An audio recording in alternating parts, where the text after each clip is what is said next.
I mean, here's the thing. You could make more money by investing it, but it's not a guarantee. Paying off debt with interest is a guaranteed return because you're not losing money on that interest. For a new investor, I wouldn't recommend any individual stocks. I would recommend ETFs. Look at growing segments. Remember, the market can change. Sentiment can change. Look at the top stocks in the 1980s and 90s. They're penny stocks now, right? So as technology evolves, as humans evolve, as the world changes, as generations become more important and more different, you're gonna see shifts. So when you look at something now and you say to yourself, you know, this is gonna be bigger, things can change, right? I mean, look at some of the largest cap stocks right now. Netflix used to be the number one, and now all the competition is coming out there, eating away at it. Right? There will be shifts. So that's why a lot of people are saying, well, you know, Stocky, I'm still red even though the market's going up, because you're into one sector. It'll come back, but things change. That's why it's very important to have a very balanced portfolio so that you can catch both the trends and the stable stuff. If I were to pick stocks for the next 10 years, off the top of my head, I would pick Walmart. I would pick Microsoft. I would pick cybersecurity sector. I would pick cloud. I would pick Google. I don't know what's going to happen, but let's say you have two options, because this is your problem right now, and a lot of people are at this problem. I want to buy a house. Okay, you want to buy a house because now's a good time, right? But you're stuck at a problem. Housing prices are up. Rates are still down. So now you have to say to yourself, you don't know what's going to happen, right? You don't know if the moratorium is going to get extended, and if it doesn't, what's going to happen? So let's say moratorium doesn't get extended, massive flood of supply into the market, prices crash, right? Well, Stocky, I'll wait for that because then the prices will go down and rates will still be down. I'll be perfect. Well, what if the moratorium gets extended? Prices stay up and rates start to creep up. Now you're doubly fucked. So you're sitting here at a crossroads. You're saying to yourself, Stocky, what do I do? I'm waiting for one of these to budge. I don't know which one's going to budge first. Here's what I'll tell you. I don't know, and no one knows what's going to happen, but here's what I can tell you. If this house costs $300,000 and you had a choice of a 30-year mortgage and your only two options were to pay $60,000 extra or plus 1% on your 30-year mortgage. It's close. It's close. But I would take this. Unless you plan on earning more and making more that you can pay down the mortgage cheaper, or a mortgage in a shorter time, or a 15-year, you would always take the lower rate over the amount of money. Because if you're planning on doing this over 30 years, this could cost you an additional $100,000. And that's $60,000. Now, if it's a 15-year mortgage or you're planning on paying it off earlier, then the rate's not as important. But if you're sticking to a 30-year fixed mortgage, you would want to take the $60,000 more than this. Because here's the thing. Your asset's still appreciating. This is debt. If you're planning on keeping a house for 10 years and selling it, then you're going to want to go with the higher rate and the cheaper amount. But you may not get both of them. You don't know. We don't know. But if I had to choose between a 1% higher rate on a 30-year fixed mortgage or $60,000 more in the asking price, I would take the rate. I would take the lower rate.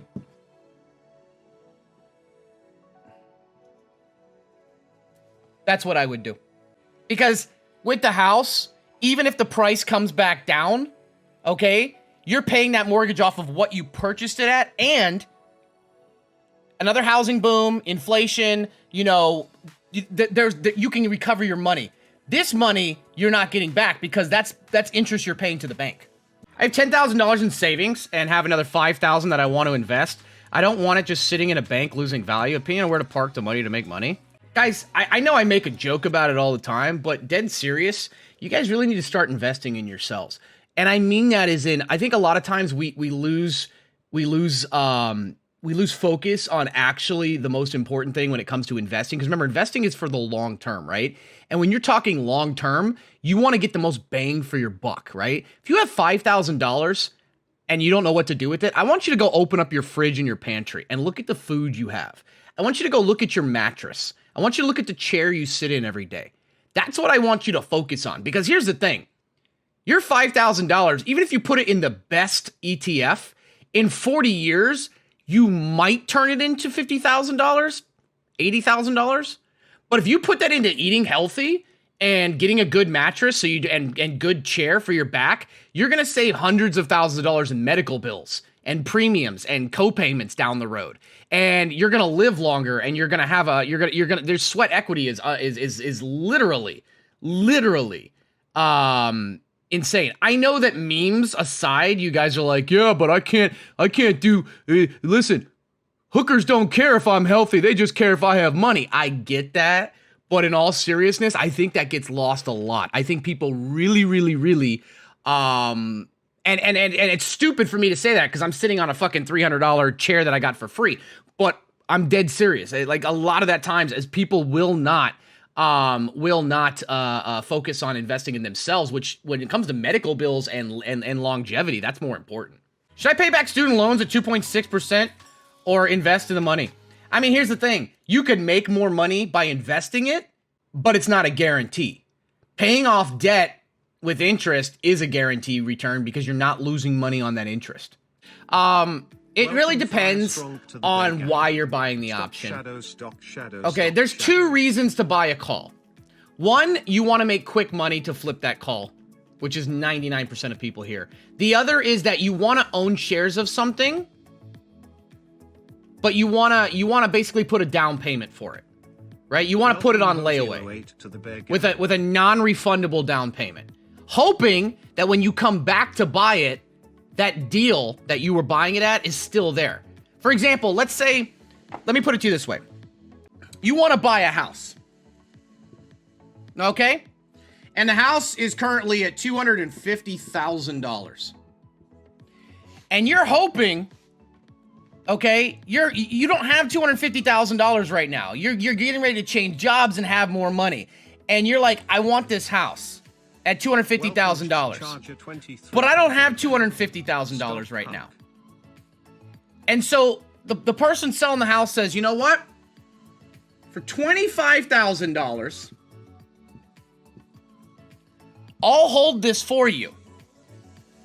And that way, if this goes up to $400,000, okay, doesn't matter. You still get to buy it for $250,000. So you pay this, and in 7 months, if the house is $400,000, that's cool. You still only have to pay $250,000 for it. But if the housing market crashes, because we don't know, the moratorium's coming up. We don't know what's happened. Maybe the house goes. But if the housing market crashes and you come back on, June 1st, if the house is worth $400,000, you get to keep it for $250,000. But the value of the house has dropped because the moratorium ended and there's a flood of market and the house is only worth $200,000. You don't get the house and we keep your deposit. You're basically putting it on layaway, guaranteeing that you can have it at the price that you're picking no matter what happens to the upside. But you could lose your $25,000 if it goes down. Now, how does it work if you don't exercise it?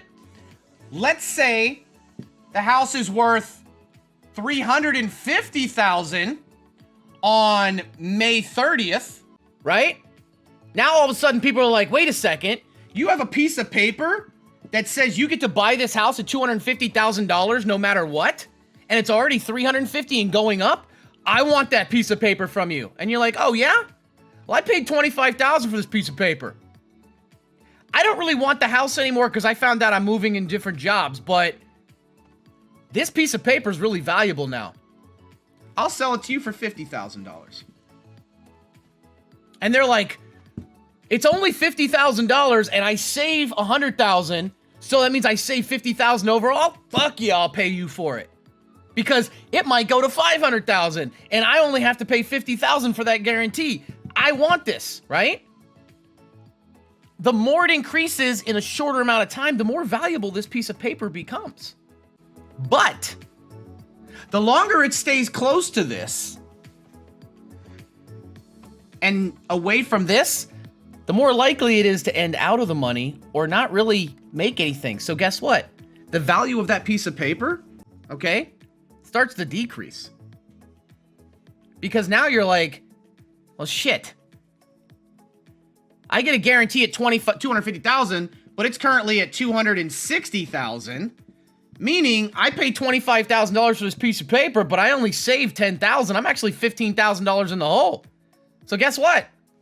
Piece of paper's not worth 25,000. So if you have to go move and you're like, hey, I don't need this piece of paper anymore. Anybody want it? No one's gonna pay you 25,000 for it because they've only got 2 weeks left and it's only 10,000 more than what it's worth. They're gonna be like, I'll give you 15K for it. and you're like, shit. I either sell it for that loss now and lose the 10,000, or I say, no, I'm gonna hold on to it hoping that there's a dramatic spike. Well, guess what? Now it's May 30th, and the house is still only 260,000. You got 1 day. Nobody wants that fucking piece of paper because now they're gonna take a loss. You spent 25,000 for it.